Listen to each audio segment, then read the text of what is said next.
many just like to go swimming or go for a boat ride? Well, with aquatic invasive species in Minnesota, those things may not happen in the future. Today I'm going to talk to you about why aquatic invasive species in Minnesota is a problem, and I'm going to give you some tips on ways to prevent it from spreading across the whole state and even in the North Dakota.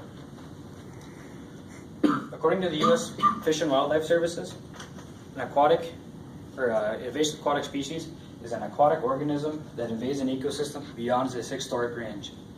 So that means an organism goes into places where it's probably never been found and is thriving and wrecking those lakes and rivers. The Minnesota DNR usually find like the specific species that I'm going to be talking about around the early 1980s, when they came from, say, like Europe on boats or transport goods on barges into the Great Lakes, and then just come through the rivers and ended up making its way. I've been fishing since I was, I'd say, a baby. Like, my parents would literally take the car seat from the car, put it on the bottom of the boat. So I've seen what the effects of aquatic invasive species has been in Minnesota, because I go fishing on all my free time, and especially every weekend during the summer. And because I love to fish, I would hate to see that opportunity be taken away from me and anybody that likes to fish too. So that's how I'm going to talk to you about, prevention. My first point is, for swimmers and boaters, it's a problem. Because according to the Minnesota DNR website, these little things called zebra mussels is a mussel with a hard shell on them that kind of, it's striped so it looks like a zebra.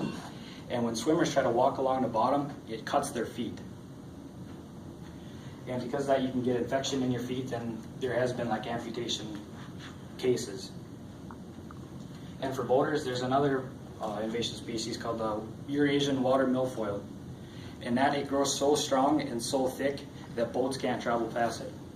And it'll even crowd fish out, so they have to leave their homes. Okay, my second point is a couple tips on how to prevent the spread. The first way is to clean off your boat of any weeds or anything like that. The Minnesota DNR actually require that you take this step to prevent the spread, because with the Eurasian water milfoil, it sticks on your boats, and when you go put it back into the landing on a different lake, that's how mostly it spreads. And another tip is to drain all the liquids from your boats. Even though it might be a nice day, it doesn't rain or anything like that, water can still get inside your boat. And with a spiny water flea is these fleas that'll go and eat plankton that the fish eat, and they end up in these waters because they're so small. And by draining your boat of any liquids from the live well, from the bilge, anything like that, it reduces the risk of spreading the disease or spreading the species to anywhere in the future. Thank you.